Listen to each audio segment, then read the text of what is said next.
Hey guys, so another fun Zelda one. I saw this and I was like, eh. Now I've done something somewhat similar. I did my kind of like a tier list of uh endings, like how they ended. But this is which final boss did you find the most disappointing in the Zelda series?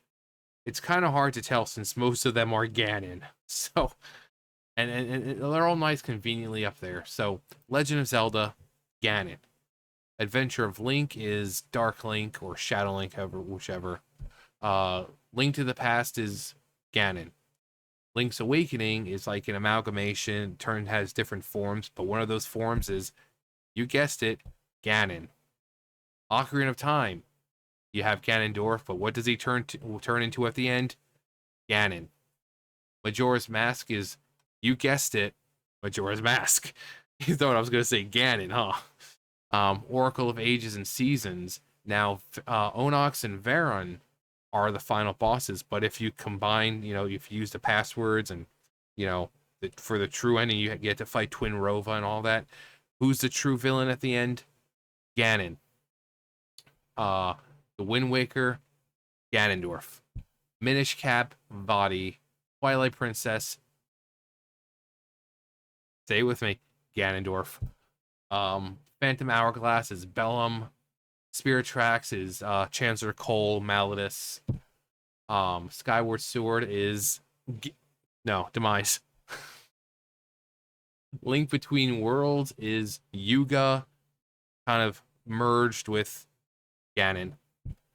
Breath of the Wild is Calamity Ganon, or Dark Beast Ganon, actually, at the very end. Tears of the Kingdom, Ganondorf. I mean, do you see where we're going with this? Um, but here's their list of the 5 not so great. Vaati, 4 swords. Uh, I mean, Vaati had a lot of forms, which is really good, but it shouldn't shock to anyone that a game that regularly falls into the bottom 3 of the best Zelda ever lists has bottom tier boss battle. Much like the game, Vaati's showdown is simple, repetitive, and lacking creativity. Yeah, I mean, and that's why we want to see a return of Vaati, because he didn't really. He's a great character, and it's just a nice getaway from Ganondorf all the time. Now, we have Tears of the Kingdom, which happens apparently in the very end of the timeline, and essentially Ganondorf, in a sense, has been killed, not for, I don't know, for good, but since it's the end of the timeline, obviously there's all this time in between. We could easily be going back at some point in the past fighting Ganondorf again. But Vaati was such a refreshing character, and a villain, such a great villain. Yeah, and it's a shame that we haven't gotten to see him apart from, the handhelds, like Four Swords or Four Swords Adventure and stuff like that. Or not handhelds, but like, the pixely type games. Not some grand adventure, you know, what we have now, like Tears of the Kingdom or even Ocarina of Time. No, it's been like handheld or, very pixely overhead kind of thing. Um, but Vaati was such a great villain. A wind mage was a Minish. Cap wished to become a freaking powerful mage. He's got this form, different forms and stuff like that. Such a good character. In general, Onox, Oracle of Seasons. Uh, I think what makes this make the list is not just the battle itself, but how hyped I was for it from other people's reviews. I found that the battle only used a few of the items. Yeah. I mean, I think like his final form, he turns into a freaking dragon. But I think you use like the rock's cape and sword. So like he'll, his hands down, and then you jump on his hands, and when he brings it back up, he's got the jewel on his head. You jump and that's lather, rinse, repeat. He drops flames you have to avoid. But other than that, it's that the final part of it with the dragon Onox, it's relatively simple. I think doing a spin attack, like powering it up and then jumping and then using your spin attack, it's the same thing they say to use against Ganon when you fight him in Oracle of Ages or Oracle of Seasons. Use your spin attack. That's a lot more powerful. But yeah, he was fairly simple. Um, but that being said, it doesn't say that it's not a good. I mean, we're rating it based on, I guess, from what they're saying is maybe how complicated the fight was or how you know how it incorporated items. I mean, because you're collecting all these items throughout the game, so the final battle should really test your knowledge of the game and its controls and all the gear you've acquired. But most of the time they don't. That doesn't happen. But and it doesn't have to be some large, huge, grandiose, over the top battle though. But Demise, Skyward Sword. Yeah, Demise was pretty. I mean, the setting was absolutely beautiful. You have like this sky type thing with you're walking almost like on water. You've got this skybox all around you. It gets dark, but it's just a one-on-one duel with Demise. I mean, it's honor, you know, an honor duel type thing, one-on-one, mano y mano, but it's pretty simple. Calamity Ganon, Breath of the Wild. Yeah, well, the first phase, it's for people who will find it annoying, but Dark Beast Ganon, when you're riding around, you've got your light arrows in tow, and it just shows you on Dark Beast Ganon where to hit him because you've got like these giant uh things glowing. It's just like, ooh, I wonder where I should hit him. It was such a build up. Calamity Ganon, you look over at this castle and you see him, spiraling around the thing, and then at the end you kind of get to fight him, and it's like, okay, okay, I'm riding around on the horse shooting at big glowy spots, and I mean the fight kind of reminded me of the fight in Kingdom Hearts 2 in the Pride Lands. Same thing. It's like you're Simba, or not Simba, but Sora's like a little lion, and same thing. He's things stomping around, and you can eventually go on top and all that. But you have this larger than life creature, but all you're doing is like shooting with arrows. Pretty anticlimactic for this revolutionary game. And Majora's Mask. I mean, this should come with an asterisk because it only makes this list when you go full completionist on the masks in the game and get rewarded with the Fierce Deity. Yeah, the Fierce Deity mask. It's a cakewalk. Like you don't even have to look. Like you could sit there and do this the entire time and you'll still win. That is how strong that mask is. Now, if you go the other route and you as Link, I, eh, I do like the phases. How each phase Majora becomes more and more psychotic. You have the mask itself. It's got the long tendril type things coming out. The other masks come alive to help. And then it kind of transforms into like almost a child. It's running around, dancing. You hit it, it like drops to the ground, throwing a little temper tantrum, crying and all that.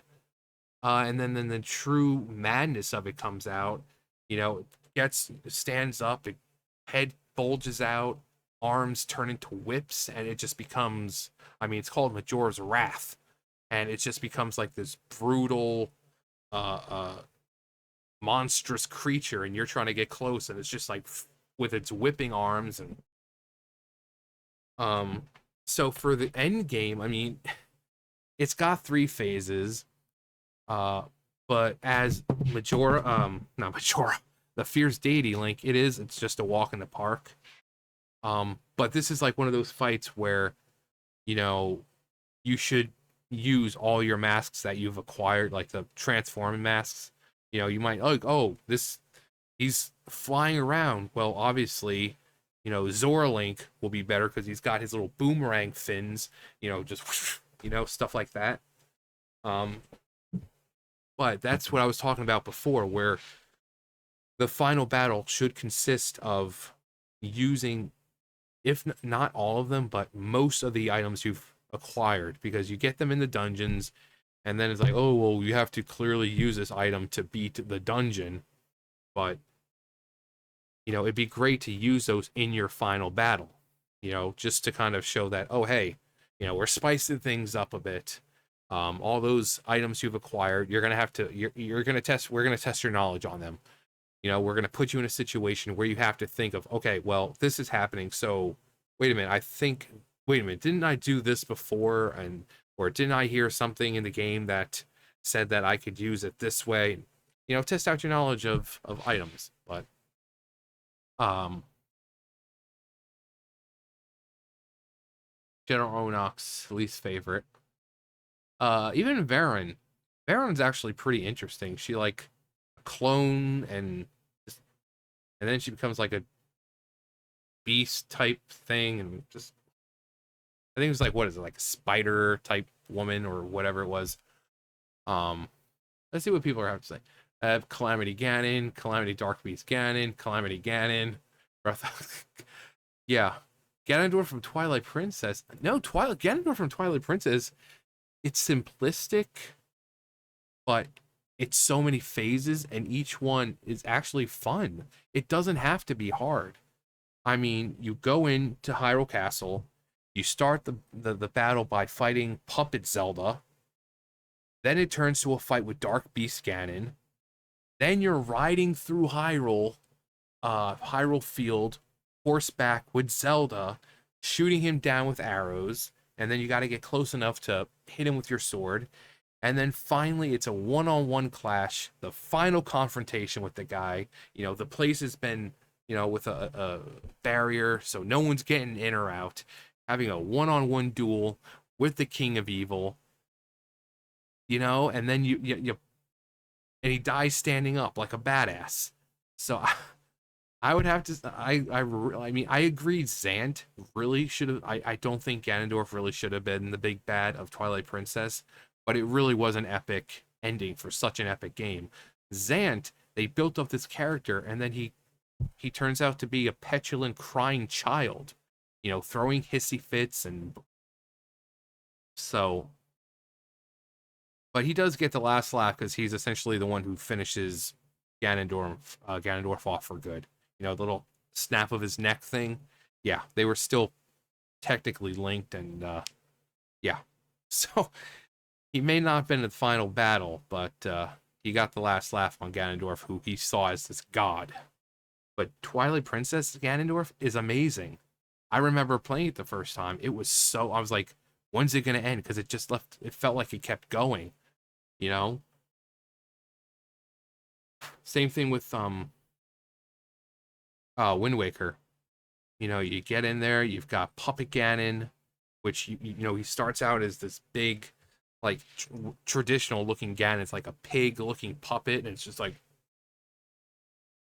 and then you cut the strings, and it's like, and then it turns into like a snake, and it turns into a spider, and it's just really cool because this thing is huge.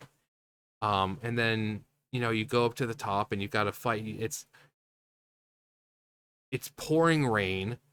The you have the wish made on the Triforce to kind of have Hyrule claimed by the sea forever. So you're around you, it's pouring rain. You see the water starting to fall back into Hyrule. You're having this final battle with Ganondorf. It ends with him being stabbed into the skull with the sword, turning to stone, knowing that now he'll forever be at the bottom of the ocean. It's such a great, a battle. I mean, it's same thing. It's simplistic, but it really tests with your like reaction times and stuff like that. Um, Breath of the Wild. None of the above. Ganon in his final form in Ocarina of Time, all I had to do was roll between his legs and slash his tail. Never touched me. Phantom Ganon was harder.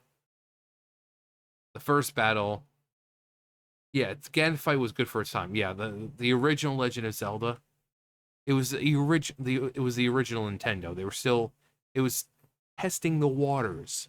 So the Ganondorf battle for its time, or Ganon's battle for the time, was really cool. Especially if you got there and you realize that, oh, hey, I can't beat him because I don't have the right item.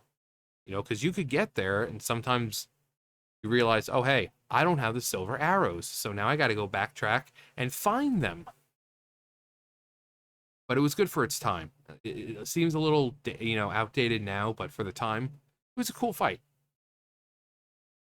Um, Breath of the Wild. Everyone's like saying Breath of the Wild. The 1-2 punch of Cole and Malladus.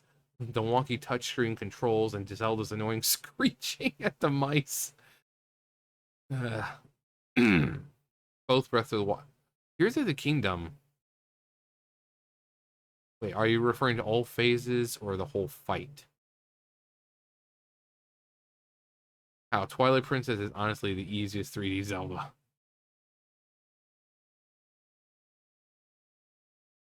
Wind Waker had plenty of substance. It encouraged exploration much more than any other 3D Zelda before Breath of. Yeah, yeah. And it encouraged it, but the map itself was just so simplistic because it's not like you got to go anywhere else apart from these islands. So just travel across the ocean. It's still really, really fun because the fact there was no load times, no nothing, you just island to island. It was quite big for the time. But I expected more from Tears of the Kingdom. I didn't expect Tears of the Kingdom to be on people's lists. I thought Ganondorf was honestly the best boss fight in a long time for its difficulty more so than its narrative. Twilight Princess takes the cake for me, a messy and most disappointing end. I don't know. This person, none. Except for the CDI games, because those are just flaming piles of dookie. But let's see, I would say Age of Calamity. That's more just like a fan game, really. Um, which one, in my opinion, would have the most underwhelming, worst boss fight? Um, and I have to think in perspective of just the fight itself. I was going to say Link's Awakening, but having this shadow transformed all these things you fought and then ending with Ganon was actually really clever because it was like you were fighting them again, so you kind of had to use those items again that you used against them. But let's see. Um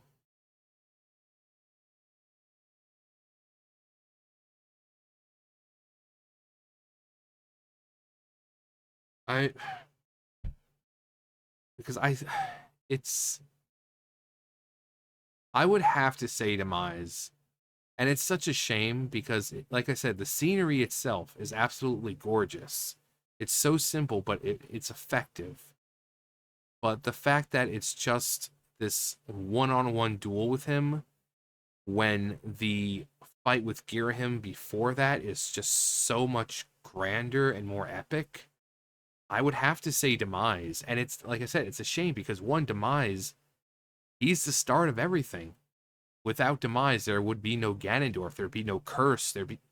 So I was expecting a grander, uh, end or final battle with the true Demon King. But all we got was this like gentlemanly one-on-one sword fight. Um, I mean the effects and everything were cool with the lightning and stuff like that, but substance-wise and I'd have to say that Demise is probably the weakest of the fights. Some people might say Vadi, but at least there with Vadi, You have this ability to split yourself into four, links, and you have to use that ability several times during the fight, which is really cool because it's a really cool technique. You're making like shadow clones of yourself by, do, with the little things. But even body, several forms, and they're very, they're well designed. They're pretty fun. I know a lot of people thought that Vadi was actually too hard. Um, Twilight Princess Ganondorf, like I said, I thought that fight was amazing because it took place in so many other places. The castle outside in Hyrule Field, um, and then finally outside in this, you know, closed off, shielded area where it was just a sword fight with him. If it had just been that sword fight with him, I don't think it would have been as epic. But there was, puppet Zelda and Dark Beast Ganon and the horseback riding, and that was really so. Wind Waker again, I really loved the puppet Ganon. I thought that was really creative, really fun. How he had the weak point, um, but he was transformed, from traditional Ganondorf or a traditional looking Ganon, very pig like, to a giant spider, and you kind of had to look where the thing was gonna fall, so that way you could shoot it when as it's coming down. Then it turns into a snake, and you got to really quick reactions because you see it coming around, but then the thing could just like easily turn. And I thought it was a really good fight.